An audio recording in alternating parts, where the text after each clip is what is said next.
आज का टॉपिक है विलयन। तो विलयन किसे कहते हैं? विलयन दो या दो से अधिक पदार्थ और जो कि ऐसे पदार्थ जो आपस में क्रिया न करते हैं उनका समांगी मिश्रण विलयन कहलाता है। मतलब दो या दो से अधिक पदार्थ, ठीक है, अधिक पदार्थ या शुद्ध पदार्थ बोल सकते हैं जो कि शुद्ध अवस्था में पाए जाते हैं, उनका समांगी मिश्रण। कैसा मिश्रण? समांगी मिश्रण। और यही पदार्थ जो है वो क्रिया ना करते हो, क्रिया ना करें एक दूसरे से। तो दो या दो से अधिक शुद्ध पदार्थ जो कि आपस में क्रिया ना करें और उसके बाद जो है क्रिया ना करें और उनका मिश्रण हो। कैसा मिश्रण? समांगी। तो क्रिया तो ना करें, साथ ही साथ समांगी मिश्रण भी होना चाहिए। तो समांगी मिश्रण का तात्पर्य क्या होता है? समांगी मिश्रण कहने का मतलब ये होता है कि उसके सभी भागों में जो है उसकी मात्रा बराबर हो, बराबर रूप से एक दूसरे के साथ में बटे। जैसे कि एग्जाम्पल के तौर पे अगर मैं एक गिलास पानी लेता हूं और एक चम्मच नमक को डालता हूं तो जैसे नमक पानी बन जाएगा। अब उसका अगर मैं ऊपर की तरफ में एक चम्मच निकाल लेता हूँ, नीचे की तरफ कैसे व्यवस्था करके जो है एक चम्मच निकाल लिया, अगल से बगल से एक एक चम्मच निकाला, तो अब उस चम्मच में नमक की मात्रा उतनी ही होनी चाहिए, ठीक है। अगर उतनी नहीं है तो उसको विलयन नहीं बोला जाएगा। मगर क्या चम्मच से एक चम्मच जो है सब तरफ से सभी हिस्सों में अगर मैं नमक पानी को निकालता हूँ तो क्या उसकी मात्रा अलग होगी? क्या वो स्वाद में खारा होगा क्या? और एक जो है कम खारा होगा, एक तरफ का ज्यादा खारा होगा? ऐसा तो नहीं हो सकता ना। सब तरफ बराबर मात्रा में उतना ही नमकीन लगेगा जितना कि होना चाहिए। एग्जाम्पल है। तो ऐसे मिश्रण को जहां पे सभी भागों में जो है उसकी मात्रा बराबर, उसको बोलते हैं विलयन, ठीक है। नाम से भी पता चल रहा है कि समअंगी, जो कि समांगी होता है। तो इस प्रकार के समांगी मिश्रण को क्या बोलते हैं? विलयन। जो कि दो या दो से अधिक भी हो सकते हैं और दो या दो से अधिक ऐसे पदार्थ होने चाहिए जो कि आपस में क्रिया न करें, इसे कहते हैं विलयन, ठीक है। अब दो या दो से अधिक पदार्थ होने के कारण इनको विलयन को जो है कई भागों में बांटा गया, जैसे कि द्विअंगी, फिर त्रिअंगी, फिर चतुअंगी। इस प्रकार से द्विअंगी कहने का मतलब ये है कि एक जो घोलता हो और एक जो घुले, तो वो द्विअंगी हो गया। अब त्रिअंगी में एक से ज्यादा पदार्थ होंगे उसमें, ठीक है, मतलब दो से ज्यादा पदार्थ होंगे, तीन पदार्थ होंगे, तब जाकर के उसको त्रिअंगी बोला जाएगा। और चतुअंगी में चार पदार्थ होंगे जिससे विलयन प्राप्त होगा। अब ये जो विलयन है इसे हम, इसके जो घटक होते हैं विलयन के घटक, विलयन के घटकों में एक होता है आपका विलायक और दूसरा होता है आपका विलेय। विलायक कहने का मतलब जो घोलता है, क्या करता है? जो घोलता है। और विलेय मतलब कि जो घुलता है। तो जो घुलता है उसे विलेय कहते हैं और जो घोलता है उसे विलायक। जैसे कि अगर मैं विलायक के तौर पे मैं पानी को लेता हूं और विलेय के तौर पे मैं ले लेता हूं नमक को, तो ये नमक जो है वो क्या रहेगा? विलेय, और विलायक जो रहता है वो पानी हो जाएगा।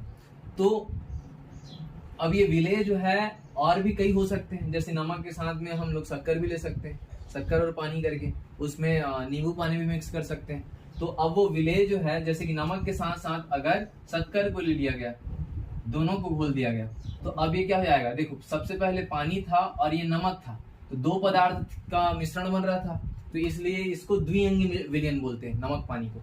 लेकिन नमक, पानी और शक्कर तीनों को अगर मिला देंगे तो त्रिअंगी हो जाएगा। इसी तरीके से पानी, नमक, शक्कर और नींबू रस, लेमन जूस, उसको मिला दिए तो चतुरंगी हो जाएगा, ठीक है। तो अब ये बनता है आपका विलायक और विलेय। तो विलायक की हमेशा याद रखना, विलायक की जो मात्रा होती है वो ज्यादा होती है। नॉर्मल तौर पे इस तरीके से परिभाषा बोल सकते हैं, विलायक की जो घोलता है और जिसकी मात्रा अधिक होती है। और जो घुलता है, जिसकी मात्रा कम होती है, उसे कहते हैं विलेय। ठीक है।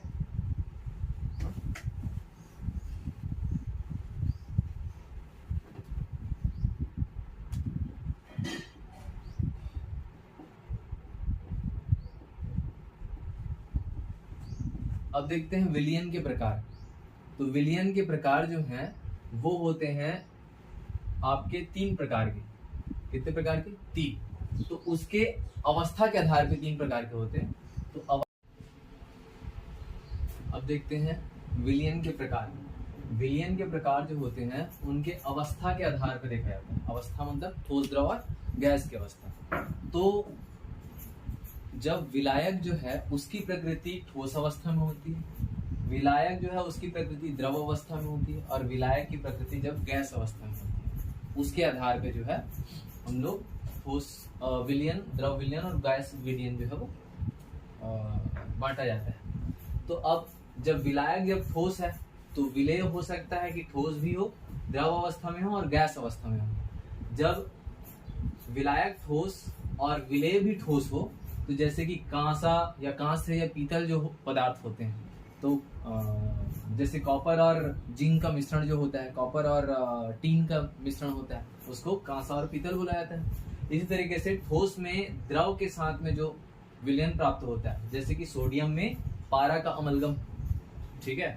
सोडियम जो है ठोस अवस्था में रहता है और पारा जो है द्रव अवस्था में रहता है, तब उनका मिश्रण जो प्राप्त होता है वो अमलगम प्राप्त होता है, जिसको हम लोग ठोस में द्रव का विलयन कहा जाता है। फिर ठोस में गैस। ठोस में गैस का उदाहरण है आपका प्लेटिनम में हाइड्रोजन गैस। ये अब देखते हैं ठोस में गैस का विलयन। आप लोगों ने 11th केमिस्ट्री में पढ़ा होगा कि हाइड्रोजन इलेक्ट्रोड करके। तो हाइड्रोजन इलेक्ट्रोड में क्या होता था कि एक अंदर में बीकर रहता था, फिर उसके बाद जो है एक प्लेटिनम का धातु जो है वहां पे अंदर में रहता था, फिर उसके बाद जो बाहर तरफ से हाइड्रोजन गैस जो है प्रवाहित किया जाता था। तो हाइड्रोजन गैस जो है वो उस प्लेटिनम के साथ में अधिशोषित हो जाता था। ठीक है। तो एक अधिशोषण करके एक और 12वीं में भी चैप्टर है, तो तब जाकर के आप पढ़ेंगे। तो ठोस में गैस का जो विलयन है उसका उदाहरण है आपका प्लेटिनम में हाइड्रोजन गैस जब अधिशोषित हो जाता है। ठीक है। अब उसके बाद है द्रव विलयन। तो जब विलायक जो है द्रव अवस्था में पाया जाता है और विलेय जो है ठोस अवस्था में होता है। तो द्रव में ठोस, तो द्रव में ठोस जो है नॉर्मल जो उदाहरण होता है, जैसे कि आपका पानी के साथ में नमक या पानी के साथ जो शक्कर होता है, तो यहाँ पे पानी में शर्करा का विलयन, तो ये है आपका उदाहरण, या पानी में नमक का विलयन। ठीक है। फिर द्रव में द्रव जो है आपका पानी के साथ में जो एल्कोहल है उसको मिलाते हैं, तब वो जो विलयन प्राप्त होता है वो उसका उदाहरण हो गया, पानी में एल्कोहल करके हो गया। अब इसके बाद जो है ये रहता है आपका द्रव में गैस। तो द्रव में गैस जो रहता है, जैसे कि तालाब वगैरह में जो है पानी के साथ में जो है वो ऑक्सीजन या नाइट्रोजन या विभिन्न प्रकार के गैस भी शामिल रहते हैं। तो वो जो गैस होते हैं जो कि जलीय जीवों के लिए बहुत जरूरी होते हैं।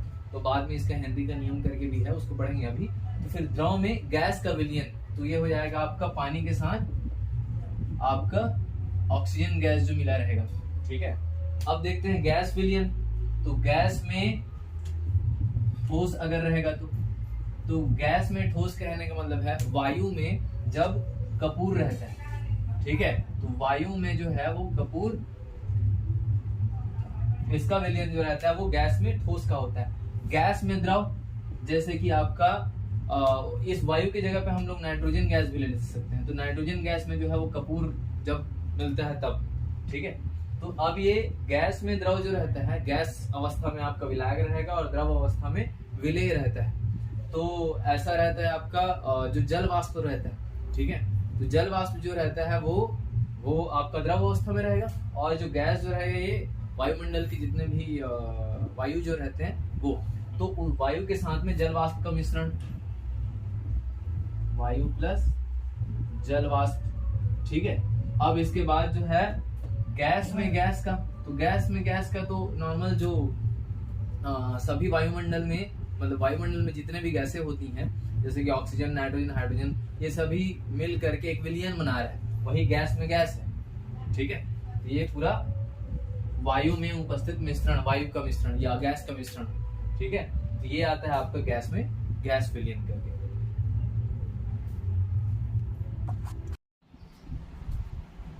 अब देखते हैं सांद्रता के आधार पर विलयन के प्रकार।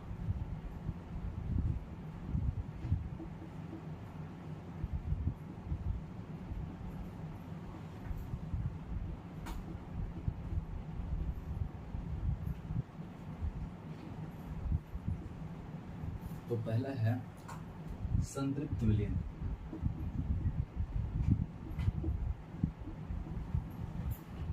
दूसरा है असंतृप्त विलयन,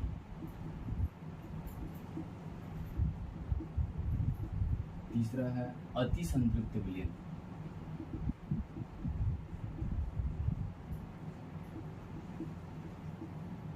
चौथा है सांद्र विलयन, और पांचवा है तनु विलयन।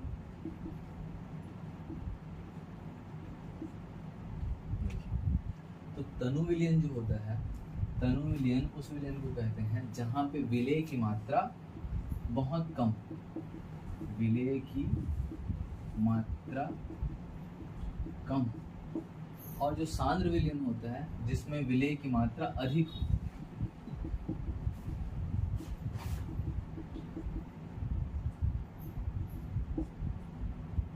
अब इसके बाद अगर मैं संतृप्त विलयन के बारे में बात करता हूँ, तो वो होता है आपका जब किसी निश्चित ताप पर विलेय की और अधिक मात्रा न मिलाई जा सके किसी विलायक में, ठीक है। मतलब कि जैसे कि पानी को लेते हैं और उसमें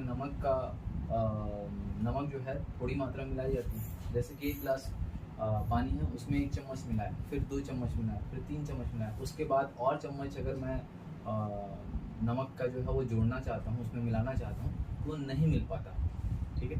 पर वो होता है स्थिर ताप पर हमेशा, ठीक है। तो विलेय की और अधिक मात्रा न मिलाई जा सके उसको बोलते हैं हम लोग संतृप्त विलयन, किसी निश्चित ताप पर या स्थिर ताप पर। असंतृप्त विलयन कहने का मतलब ये है कि जैसे वही उदाहरण है कि अगर 1 गिलास पानी है, उसमें 1 चम्मच अगर मैं नमक डालता हूँ तो वो घुल जाता है आराम से। उसके बाद वो 2 और 3 चम्मच तक जो है वो घोला जा सकता है, परंतु 3 के बाद जो है 1 चुटकी नमक भी नहीं घोला जा सकता। इसीलिए 1 चम्मच अगर मैं डाल रहा हूँ तो 2 चम्मच की आवश्यकता और है उसे संतृप्त बनाने के लिए। तो 1 चम्मच जो डाला हुआ है वो होता है असंतृप्त विलयन, ठीक है, जिसमें विलेय की और अधिक मात्रा मिलाई जा सकती है, उसे कहते हैं हम लोग असंतृप्त विलयन, ठीक है। अति संतृप्त में यहाँ पे ताप स्थिर नहीं रहना चाहिए, तभी होता है वो, यानी कि विलेय की और अधिक मात्रा मिलाई जा सके। जैसे कि अगर मैं नमक और पानी का, नमक नहीं, एक काम करते हैं शक्कर का, तो शक्कर और पानी को अगर मैं विलयन बनाता हूँ तब उसमें शक्कर जो है एक स्थिर ताप पर आराम से घुला जा सकता है, 4 चम्मच 5 चम्मच 1 गिलास में। फिर उसके बाद अगर मैं उसका तापमान अगर बढ़ा दिया जाए तो बढ़ाने पर जो है उसमें शर्करा की मात्रा या शक्कर की मात्रा जो है और घोली जा सकती है। जैसे कि आपने देखा होगा चाशनी, जो मिठाई वगैरह बनाते हैं, जो चाशनी जो बनता है, तो वो जो चाशनी है वो अति संतृप्त विलयन का उदाहरण है, क्योंकि वो किसी दूसरे तापमान पर, यानी कि उसको गर्म करके जो है उसमें शक्कर को मिलाया जाता है ताकि उसमें और अधिक मात्रा शक्कर की मिल सके, गर्म किया जाता है इसीलिए, ठीक है। तो ये होता है आपका अति संतृप्त विलयन। अति संतृप्त विलयन को हम लोग संतृप्त में परिवर्तित कर सकते हैं कब? जब तापमान को बहुत जल्दी जो है वो घटा दिया जाए। तो जैसे ही बहुत जल्दी घटाते हैं तो वो संतृप्त विलयन में परिवर्तित हो जाता है, ठीक है।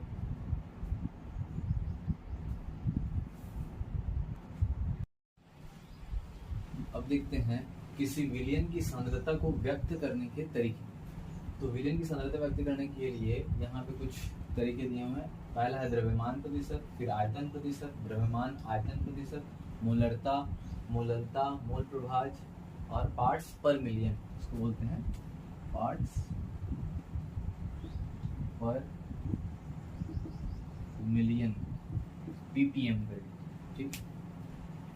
द्रव्यमान प्रतिशत कहने का मतलब है जब विलेय और विलायक 2 घटक होंगे तो विलेय का द्रव्यमान बटे विलयन का द्रव्यमान, तो प्रतिशत है, प्रतिशत मतलब कि आपका शत मतलब 100 होता है ना, तो इसलिए 100 का गुणा जो है यहाँ पे किया जाता है। विलेय का द्रव्यमान बटे विलयन का द्रव्यमान गुणित 100। फिर आयतन प्रतिशत जो होता है वो विलेय का आयतन और विलयन का आयतन का अनुपात गुणित 100। इसी तरीके से द्रव्यमान आयतन, देखिए द्रव्यमान प्रतिशत में द्रव्यमान ले रहे थे, आयतन में आयतन ले रहे थे, द्रव्यमान आयतन में विलेय का द्रव्यमान बटे विलयन का आयतन और गुणित 100। ठीक है, विलयन का आयतन लिया जाता है और यहाँ पे विलेय का जो है द्रव्यमान लिया जाता है। अब इन तीनों में इसको दर्शाने के तरीके होते हैं W/W। ठीक है, द्रव्यमान कहने का मतलब मास होना चाहिए, तो M/M, तो उसको वैसा नहीं लेकर के W/W लिया जाता है। फिर आयतन प्रतिशत जो है आपका V/V करके लिखा जाता है और द्रव्यमान आयतन को फिर W/V करके प्रदर्शित किया जाता है। इसी तरीके से मोलरता को देखते हैं। मोलरता मतलब होता है आपका विलेय के मोनों की संख्या बटे विलयन का आयतन, जो कि लीटर में रहता है। ठीक है, अगर लीटर में नहीं दिया रहेगा तो ऊपर में 1000 का गुणा करना पड़ेगा। ठीक, तो विलेय के मोनों की संख्या बटे विलयन का आयतन। मोनों की संख्या निकालना पता है आपको। मोनों की संख्या जो है वो निकालते हैं दिया गया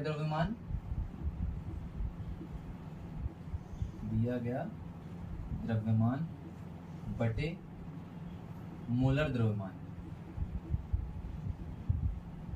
या एक मोल का द्रव्यमान बोल सकते हो, या आणविक द्रव्यमान बोला जाता है विलेय का।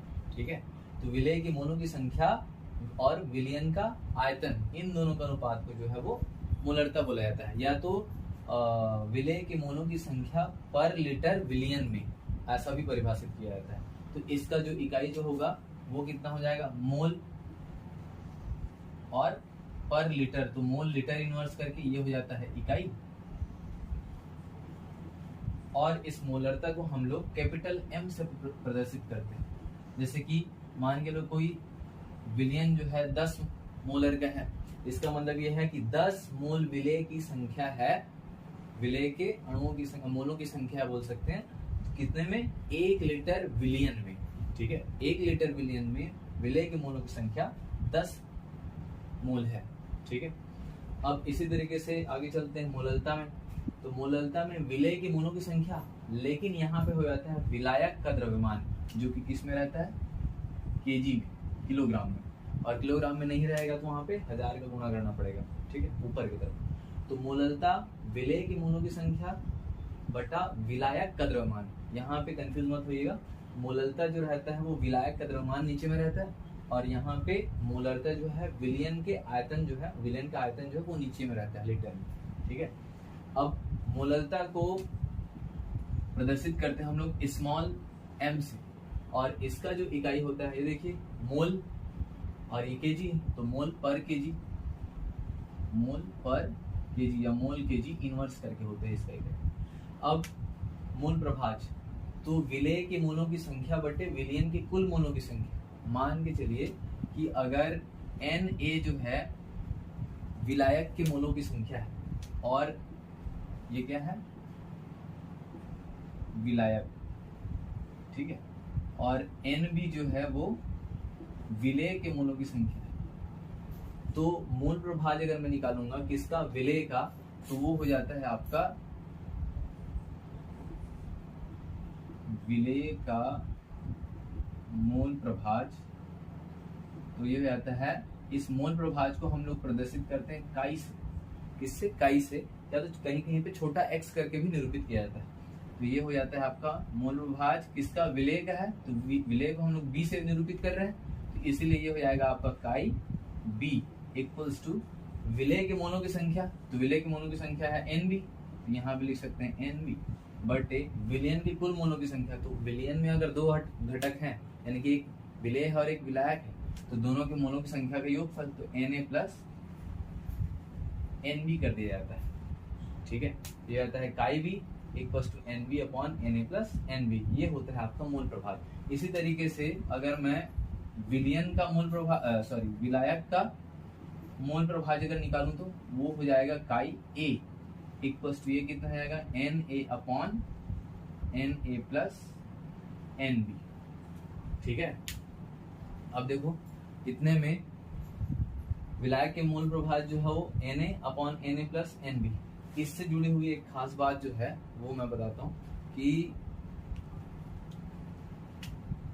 अगर विलेय और विलायक दोनों का मोल प्रभाव अगर मैं जोड़ देता हूँ तो वो आता है 1 के बराबर। ठीक है, तो यहाँ पे लिख सकते हैं ये काई ए और काई बी को जो है जोड़ दिया जाता है, तो chi A plus chi B equals to 1। तो यहाँ से एक और चीज रहता है कि अगर मैं काई ए का मान मेरे को चाहिए, यानी कि विलायक का मोल प्रभाव अगर चाहिए, तो काई बी को उधर पक्षांतर कर दूंगा। ठीक है, तो ये हो जाएगा आपका काई ए इक्वल्स टू 1 माइनस काई बी। इसी तरीके से काई बी अगर चाहिए रहेगा तो काई ए को उधर पक्षांतर कर देंगे तो 1 माइनस काई ए करके हो जाएगा। ठीक है, अब ये इंपॉर्टेंट है, इसको याद कर लीजिएगा। अब आता है पीपीएम, जिसको बोलते हैं पार्ट्स पर मिलियन। देखिए, विलियन की सांद्रता जो है वो व्यक्त करने के लिए ये जितने भी अभी तक मैं बताया वो सभी के सभी जो हैं बहुत ज्यादा अगर सांद्रता है उसको व्यक्त करने के लिए। देखिए, सांद्रता कहने का मतलब होता है आपका मात्रा ना, तो मात्रा जो है किसका, विलेय या फिर विलायक का। तो जो विलेय का सांद्रता है बहुत ज्यादा रहेगा तो इस तरीके से व्यक्त करते हैं, लेकिन विलेय की मात्रा जो है अगर बहुत कम है, तो बहुत कम को प्रदर्शित करने के लिए हम लोग पार्ट्स पर मिलियन करके लेते हैं। तो यहाँ पे है विलेय का द्रव्यमान बटे विलियन का द्रव्यमान गुणित, अब देखिए पार्ट्स पर मिलियन है, मतलब मिलियन मतलब होता है आपका 10 लाख, तो 10 लाख का गुणा यहाँ पे किया जाता है 10 की घात 6। जैसे प्रतिशत जब निकाल रहे तो उसमें 100 का गुणा कर रहे थे, 7 है, तो अब यहाँ पे पर मिलियन है तो इसलिए 10 की घात 6 का गुणा। ठीक है, तो यहाँ पे विलेय का द्रव्यमान बटे विलियन का कुल द्रव्यमान गुणित 10 की घात 6। यहाँ पे पार्ट्स पर मिलियन। ठीक है, तो 1 मिलियन यानी कि आपका 10 लाख में विलियन में जो है विलेय का द्रव्यमान जो है कितना है उसके बारे में बता रहा है। तो 1 ppm, तो इसका इकाई क्या होगा, माइक्रोग्राम, ये लीटर नहीं, ये पर मिलीलीटर करके हो जाएगा। ठीक है, इसके अलावा जो है रहता है आपका फॉर्मलता और नॉर्मलता करके है, तो उससे रिलेटेड क्वेश्चन आपके यहाँ नहीं पूछे जाते, इसलिए जो है उसको नहीं पढ़ा रहा हूँ मैं। बाकी नॉर्मलता और फॉर्मलता भी होता है। ठीक है,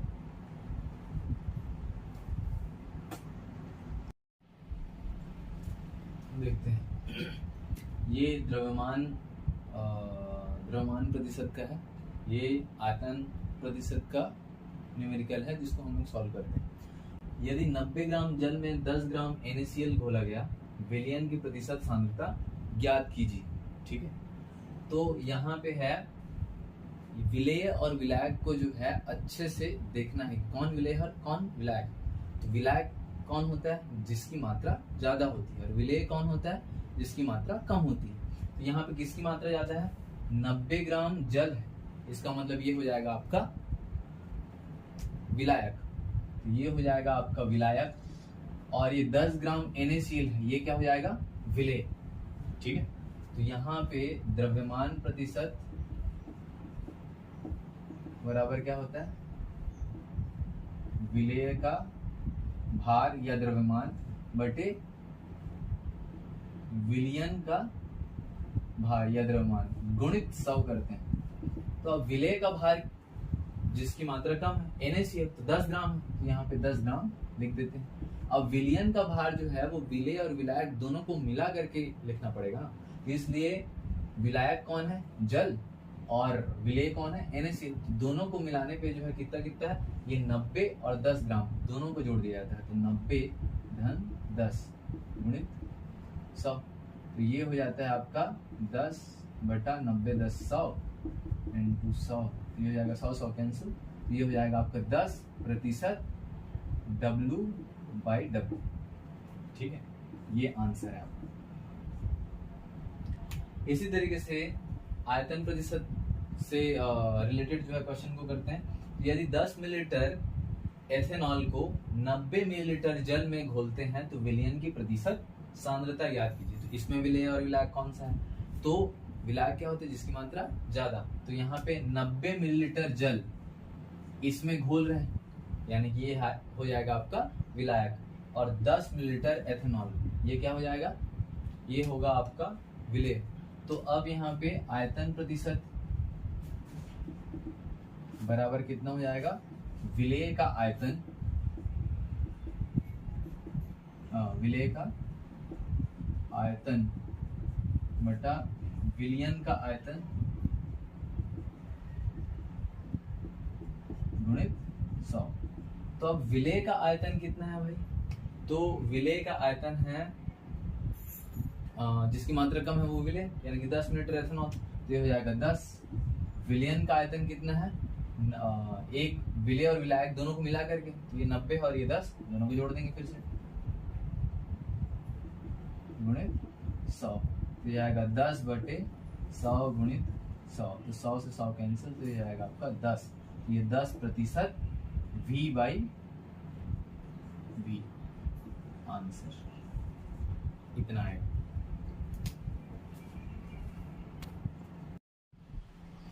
अब देखते हैं मोलरता से संबंधित कुछ प्रश्न। तो यहाँ पे एक क्वेश्चन दिया है, यदि 1.325 ग्राम निर्जल सोडियम कार्बोनेट को 250 मिलीलीटर जल में विलेय किया गया है, तो विलयन की मोलरता ज्ञात कीजिए। यहाँ पे सोडियम कार्बोनेट का अनुभार पहले जो दिया है 106 करके, ठीक है। तो यहाँ पे मोलरता का सूत्र क्या होता है,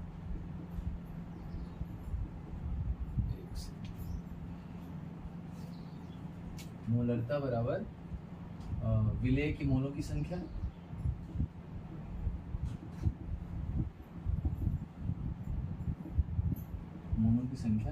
बटे विलयन का आयतन लीटर में, ठीक है। तो यहाँ पे विलेय के मोलों की संख्या, विलेय कौन है भाई, 1.325 ग्राम निर्जल सोडियम कार्बोनेट को 250 मिलीलीटर जल में विलेय किया गया है, तो यानी कि विलायक कौन हो गया आपका जल, और विलेय कौन हो गया सोडियम कार्बोनेट, ठीक है। तो अब यहाँ पे सोडियम कार्बोनेट जो कि विलेय है उसके मोलों की संख्या निकालनी है, तो यहाँ पे लिख सकते हैं हम लोग सोडियम कार्बोनेट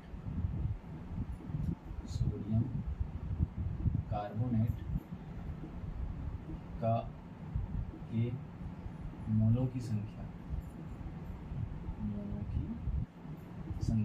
तो मोलों की संख्या क्या होता है, दिया गया द्रव्यमान बटे आणविक द्रव्यमान। तो यहाँ पे आपका दिया गया द्रव्यमान है 1.325 ग्राम बटे उसका आणविक द्रव्यमान कितना दिया है, जो कि कितना है 106, तो यहाँ पे 106 आ जाएगा। ये हो जाएगा विलेय के मोलों की संख्या, जो कि यहाँ पे लिखेंगे। अब विलयन का आयतन, तो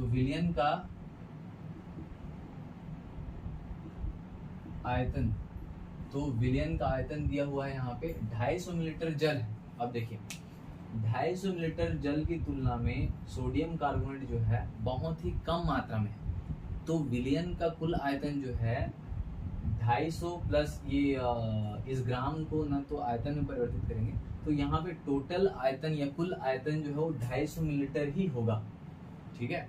यहाँ पे इसकी मात्रा कम होने के कारण जो है पूरे 250 ml को पूरा विलयन का ले रहे हैं, जबकि वो जल का मात्रा दिया हुआ है, ठीक है। तो यहाँ पे विलयन का आयतन जो है वो कितना दिया है 250 मिलीलीटर। तो अब यहाँ पे पुट करेंगे, तो यहाँ पे विलेय के मोलों की संख्या है 1.325 और बटा 106, ये मोलों की संख्या होगी।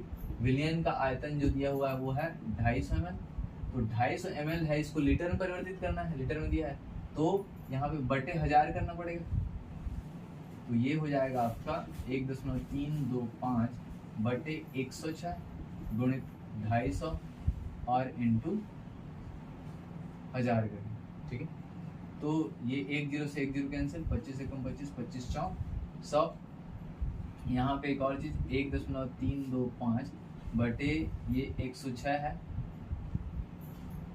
इंटू यहाँ पे 4 आ गया है, ये दशमलव है तो इसको मैं हटाने के बाद जो 1000 लिख सकता हूँ, ठीक है। अब यहाँ पे काट सकते हैं हम लोग 5 दूनी 10 और 3 5 6 30 2 5 5 6 25 और ये हो जाएगा आपका 5 दूनी 10, ये हो जाएगा आपका 5 5 6 25 5 3 15 5 4 20 5 0 0 करेंगे, और ये हो जाएगा 4 में 4 से जाएगा, ये हो जाएगा 2, 2 में 4, 2 5 6 10, 2 तिया 6, तो 53 40 करके आ जाएगा, 2 5 6 10, 2 3 4, 2 5 6 10, 2 3 6, तो ये 53 और ये 53 कैंसिल, और ये 2/40 करके आ जाएगा, 2 एक कम और 2 विषम, तो ये हो जाएगा आपका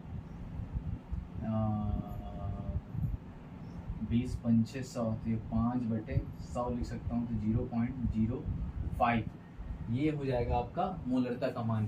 तो यहाँ पे हो सकता है मोल पर लीटर करके लिख सकते हैं, या 0.05 कैपिटल M करके लिख सकते हैं। ठीक है, ठीक, इतना ही आ रहा है।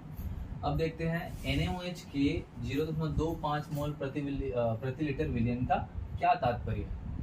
तो यहाँ पे मैं जब मोलरता का सूत्र जो है वो बता रहा था, तो उसी से मैं बता रहा था कि सोडियम किसी भी विलेय का अगर मोल पर लीटर में कुछ सांद्रता वगैरह दिया रहता है, उसका मतलब क्या होता है कि इतना मोल जो है 1 लीटर आयतन में विलेय है।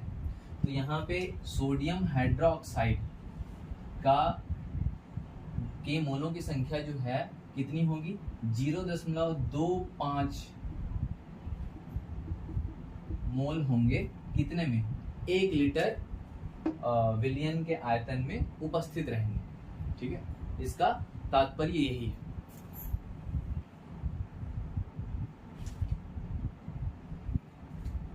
ठीक है, अब देखते हैं दूसरा क्वेश्चन। यूरिया के 6 ग्राम प्रति लीटर सांद्रता वाले विलयन की मोलरता ज्ञात कीजिए और यूरिया का अणुभार है 60। यहाँ पे यूरिया का द्रव्यमान जो दिया हुआ है वो 6 ग्राम प्रति लीटर बोल रहा है। ये 6 ग्राम जो है ये यूरिया का द्रव्यमान हो गया, प्रति लीटर जो बोल रहा है वो है विलयन का आयतन। तो विलयन का आयतन 1 लीटर, यूरिया का द्रव्यमान 6 ग्राम। अब मोलरता का सूत्र क्या होता है, विलेय के मोलों की संख्या बटे विलयन का आयतन। तो विलेय के मोलों की संख्या क्या होगी, दिया गया द्रव्यमान बटे आणविक द्रव्यमान। तो दिया गया द्रव्यमान कितना है यहाँ पे आपका 6, तो 6 हो जाएगा, और ये हो जाएगा बटा विलेय का आणविक द्रव्यमान, जो कि आणविक भार कितना है 60, तो ये हो जाएगा 60। तो 6/60 जो है यही मोलों की संख्या होगी किसकी, विलेय की, यानी कि यूरिया के मोलों की संख्या 6/60 हो जाएगा। और विलयन का आयतन तो यहीं पे पहले से दे दिया है, प्रति लीटर बोला है ना, सांद्रता को बताने के लिए जो है प्रति लीटर ले लिया, इसलिए जो है आपका विलयन का आयतन टोटल 1 लीटर ही हो जाएगा। तो यहाँ पे बटा 1 कर देंगे। तो अब यहाँ पे ये हो जाएगा आपका 6/60/1, तो ये हो जाएगा 6/60, 6 एक कम और 6 धाम 60, तो 0.1 आपका मोलर या मोल प्रति लीटर करके भी लिखा जा सकता है, ये आंसर।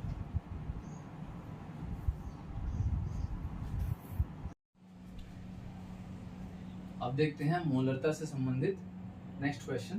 तो एक बॉटल में रखे सांद्र H2SO4 का सांद्रण द्रव्यमान के अनुसार 49% लिखा है। कितना प्रतिशत, 49% लिखा हुआ है, और उसका घनत्व दिया हुआ है 1.5 ग्राम प्रति मिलीलीटर। उस विलयन की मोलरता की गणना कीजिए। ठीक है, तो अब यहाँ पे एक बॉटल में क्या रखा हुआ है H2SO4, उसका सांद्रण, कहने का मतलब ये विलेय है। ठीक है, विलायक जो है कुछ और होगा, मे बी वाटर ले सकते हैं, पानी ले सकते हैं। तो यहाँ पे H2SO4 का द्रव्यमान जो है वो बोला है द्रव्यमान के अनुसार उसका सांद्रण या मात्रा जो है 49%। 49% मतलब ये प्रतिशत मात्रा में दिया है। कौन सा प्रतिशत मात्रा, आयतन या द्रव्यमान, तो बोल दिया है द्रव्यमान के अनुसार, इसलिए द्रव्यमान प्रतिशत है। तो 49% है, इसका मतलब क्या समझे कि 49 ग्राम आपका H2SO4 होगा और 100 ग्राम आपका विलयन होगा, पर 100 के हिसाब से 49 ग्राम जो है मात्रा H2SO4 की होगी। ठीक है, अब H2SO4 का आणविक द्रव्यमान अगर मैं निकाल लेता हूं तो ये कितना हो जाएगा आपका, हाइड्रोजन का 2 एक कम 2, सल्फर का हो जाएगा 32 और ऑक्सीजन का 16 चौक 64, तो जाएगा 2 + 32 + 16 चौक 64, तो 4 2 6 2 8 और 6 3 9 98। तो 98 जो रहेगा आपका रहेगा आणविक द्रव्यमान H2SO4 का। ठीक है, अब यहाँ पे एक और दिया हुआ है क्या, 1.5 ग्राम प्रति मिलीलीटर, ये घनत्व दिया हुआ है। तो ये पूरे विलयन का घनत्व है जो कि कितना है 1.5 ग्राम पर ml। पर मिलीलीटर करके, ठीक है। तो अब विलयन की मोलरता निकालने के लिए सूत्र क्या होता है? मोलरता का सूत्र होता है आपका विलेय के मोलों की संख्या, विलेय के मोलों की संख्या बटा विलयन का आयतन, विलयन का आयतन जो कि क्या होता है? लीटर में होता है, ठीक है। तो विलेय की मोलों की संख्या के लिए मेरे को क्या चाहिए कि दिया गया द्रव्यमान बटे मोलर द्रव्यमान। तो दिया गया द्रव्यमान कितना है H2SO4 का, जो कि है 49 ग्राम, और मोलर द्रव्यमान कितना है उसका, जो कि आणविक द्रव्यमान है 98, तो 49/98 हो जाएगा। अब पूरे का बटा कितना हो जाएगा? विलयन का आयतन जो कि लीटर में, ये चाहिए। तो आयतन कहीं पे दिया हुआ है? नहीं दिया है, लेकिन एक एक्स्ट्रा चीज दिया है हमारे पास में, ये उसका घनत्व, इसका विलयन का। तो अब घनत्व से क्या निकालेंगे हम, यहाँ बना लेते हैं। तो घनत्व बराबर क्या होता है? द्रव्यमान बटे आयतन। तो यहाँ पे अगर मैं विलयन के बारे में बात करता हूँ, ये पूरे विलयन के बारे में बता रहा है और विलयन का आयतन निकलेगा। तो ये जो घनत्व है, ये विलयन का घनत्व यहाँ पे दिया हुआ है। द्रव्यमान जो रहेगा वो रहेगा कुल द्रव्यमान, जो कि कितना दिया हुआ है उसको ले लेंगे हम लोग, ठीक है। जो कि विलयन का द्रव्यमान कितना है यहाँ पे 100 ग्राम, तो 100 ग्राम जो विलयन का द्रव्यमान हो जाएगा, ठीक है। ये भी पता चल गया। अब आयतन जो है वही पता करना था, ये भी पता चल जाएगा। तो आयतन को इधर ले लेते हैं। तो आयतन बराबर द्रव्यमान है आपका किसका? विलयन का द्रव्यमान 100 ग्राम, तो ये आएगा 100 बटे घनत्व जो रहेगा यहाँ पे जो है, एक बार लिख लेते हैं, द्रव्यमान बटा घनत्व, ठीक है। द्रव्यमान है आपका 100 ग्राम, घनत्व जो दिया हुआ है 1.5 ग्राम है, 1.5 ग्राम प्रति मिलीलीटर करके आ जाएगा, ठीक है। तो प्रति मिलीलीटर करके ये आ जाएगा आपका आयतन, जो कि इतना मिलीलीटर हो जाएगा। लीटर में अगर कन्वर्ट करना चाहूंगा तो ये हो जाएगा 100 और गुणित 10 बटे 15, तो 5 दिए 15 और 5 दूने 10 20, तो 20 धाम 200 बटे 3 जाएगा, 3 छक्के 18, 3 छक्के 18.6, तो 66.6 मिलीलीटर में, क्योंकि घनत्व जो दिया हुआ है वो पर मिलीलीटर के हिसाब से दिया हुआ है, इसलिए 66.66 मिलीलीटर इतना करके हो जाएगा। और 1.5, ठीक है। तो अब यही हो जाएगा आपका आयतन। तो आयतन जो हमें कहाँ पे चाहिए था? यहाँ पे विलयन का आयतन लीटर में चाहिए था, तो इसको मैं 66.6 मिलीलीटर में लिख देता हूँ और ऊपर में गुणा कर देता हूँ 1000 का। तो ये हो जाएगा आपका, एक तो 49 से कम 49, 49 दूने 98, तो ये हो जाएगा 1 गुणित 1000 बटे 2 गुणित 66.6 करके। तो ये 2 एक कम 2 500, तो ये कटेगा और लास्ट में आ जाएगा 7.5 मोलरता है, तो कैपिटल M इतना आएगा, 7.5 मोलर करके या मोल पर लीटर करके आएगा, यही उत्तर है, ठीक है। इतने में जो है आपका मोलरता का कॉन्सेप्ट जो है क्लियर होता है। अब इसके बाद हम लोग नेक्स्ट में मोलरता और बहुत सारी चीज़ों के बारे में डिस्कस करेंगे, उसका न्यूमेरिकल भी सॉल्व करते जाएंगे, ठीक है।